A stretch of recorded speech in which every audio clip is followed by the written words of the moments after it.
which are the free from dissolved gases, that is what? Carbon dioxide and oxygen. And these are the free from.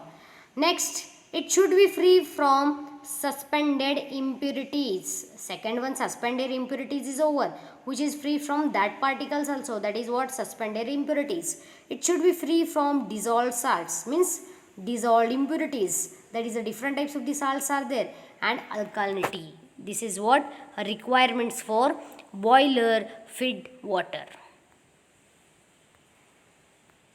Next, what are the disadvantages, means what are the limitations of using wear to hard water in the boiler? That time what happen? Scale and sludge formation, priming and foaming, caustic embristment, and boiler corrosion. This is what here given diagram is given. In this diagram a given that must be limitations are there, it explain in this diagram. Okay, scale and sludge formation. Sludge means if the precipitated formed in the boiler during a production of steam, means precipitation means a PPT. When PPT is formed in the form of air, production of steam, that is evaporation, it is loose and slimy, then it is called as sludge. It must be loose and slimy. You have to see the diagram of this one. Okay, so it's very important diagram.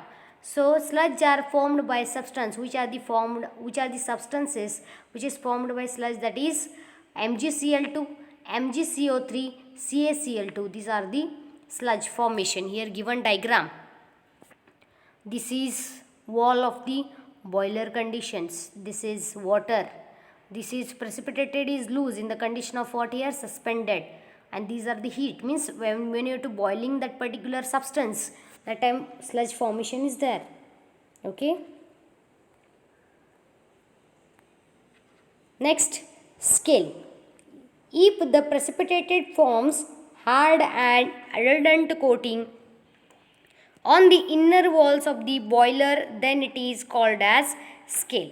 This is what? Scale. Okay, and these scales are formed by substances are there, which is the substances? That is CaHCO3, CaSO4, that is a calcium sulfate, MgOH twice, magnesium oxide. Okay, next, here given another diagram.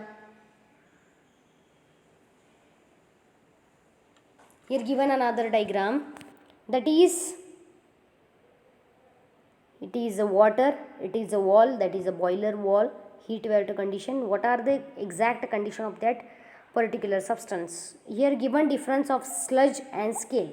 Sludge in the form of loose, slimy and non-adherent precipitate, and these are this hard adherent coating. These are the difference. That is a scale, and this is a what? Sludge.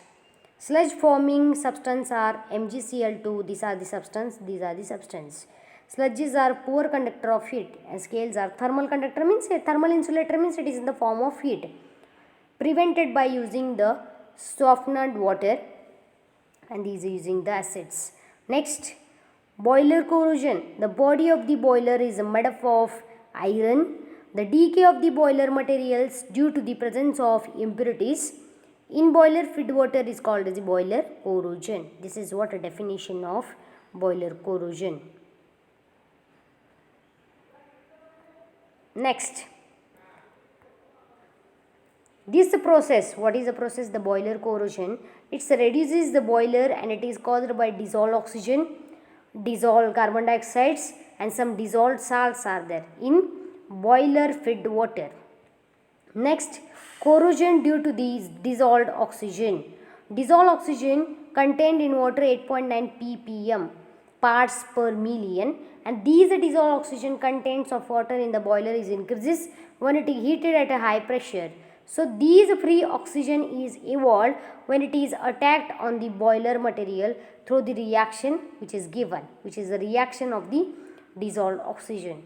That is Fe plus half of oxides, it gives to FeOH twice, and these two FeOH twice, when it is react with the oxygen, it gives to what here? Fe2O3, that is a 2H2O.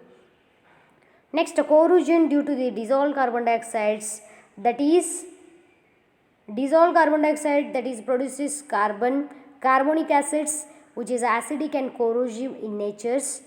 That is water plus carbon dioxide gives to H2CO3. Okay, and these H2CO3, when it is contact with this one, it gives to what here? H plus and HCl2 minus, means plus and minus, cationic and anionic surfaces. So these H plus ions is causes the corrosion of the metal ions, which is gives to there is a themselves. It gives to reactions are there. Next, what is the definition of COD? Means a chemical oxygen demand. The chemical oxygen demand of the water sample is defined as the amount of water is required. The amount of water is required. The amount of water is required to the oxidized total organic matter of the wastewater sample with a strong chemical oxidant. Means this amount of the water is required to the organic matter, and it is gives to there is a particular oxidant, that is what? K2Cl2O7 or the oxidizing agents, potassium dichromate and different types of the oxidizing agents. Okay, and it is expressed in milligram per liter. Okay, this is what a definition of COD, and it is expressed in the form of this one. Okay, what is the determination of COD? The principle of this one, the principle involved this method is what here? Water sample, it gives to there is a standard K2Cr2O7, means a potassium dichromate. For the oxidation of pollutants in acid medium, it gives to there is a Ag2SO4 catalyst, and these unreacted potassium dichromate, when it is estimated by titrating, it gives to this FAS solution, that is a ferrous ammonium solution. You have to use here ferroin indicator. Here procedure is given. Procedure is pipette out 25 ml of wastewater sample in a round bottom flask. Round bottom flask. In this round bottom flask, you have to take what here? 25 ml of wastewater. 10 ml of K2Cl2O7 solution in added in this HgSO4 and Ag2SO4. You have to add it this one. Add 1 test tube full of 1:1 H2SO4 to the flask.